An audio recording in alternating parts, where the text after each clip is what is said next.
Shalom saudara-saudara yang terkasih. Renungan kita hari ini terambil dari Matius pasal 9 yang saya beri tema kesembuhan batin.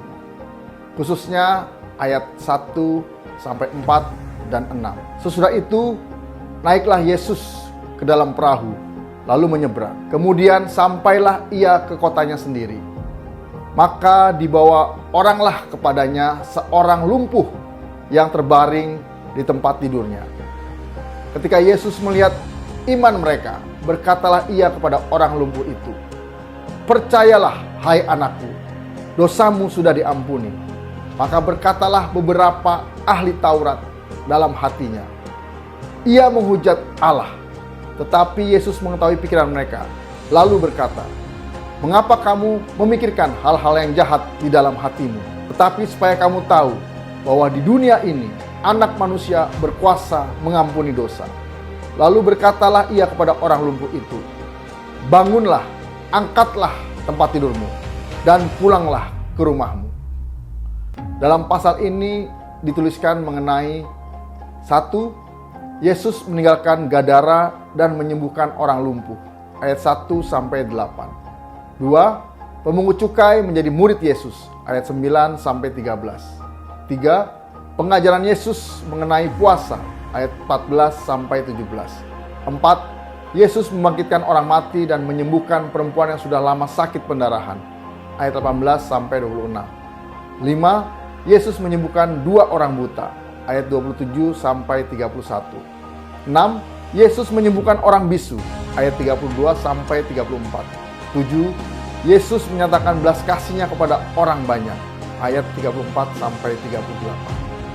Dalam bagian terakhir di pasal sebelumnya dituliskan orang-orang di Gadara begitu marah karena mereka kehilangan banyak babi, sehingga mereka tidak ingin Kristus berada di situ dan mengusir Yesus untuk segera meninggalkan daerah mereka.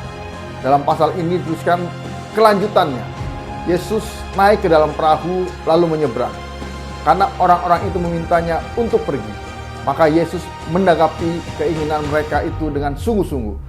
Dan Alkitab tidak pernah menuliskan bahwa Yesus kembali ke daerah mereka lagi. Hal berikutnya yang menarik adalah ketika Yesus menyembuhkan orang yang lumpuh dengan mengatakan bahwa dosanya sudah diampuni.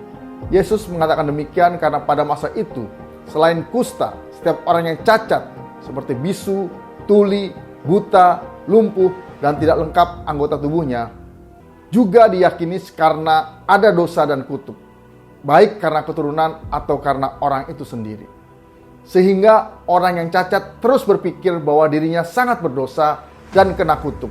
Sehingga yang menjadi fokus pikirannya adalah bagaimana ia bisa lepas dari dosa dan kutuk dengan pembuktian sembuh atau pulih dari cacatnya.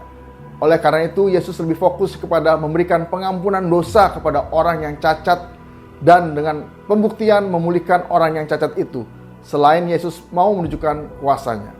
Pelajaran yang dapat kita ambil, yang pertama, Kristus tidak akan tinggal lama-lama di tempat di mana ia tidak diterima.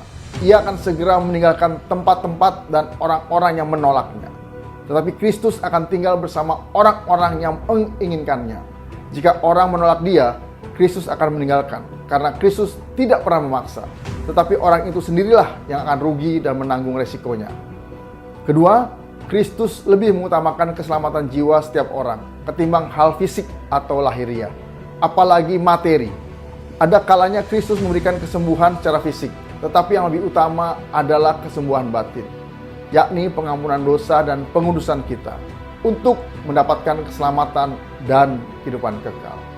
Tuhan menyertai kita semua.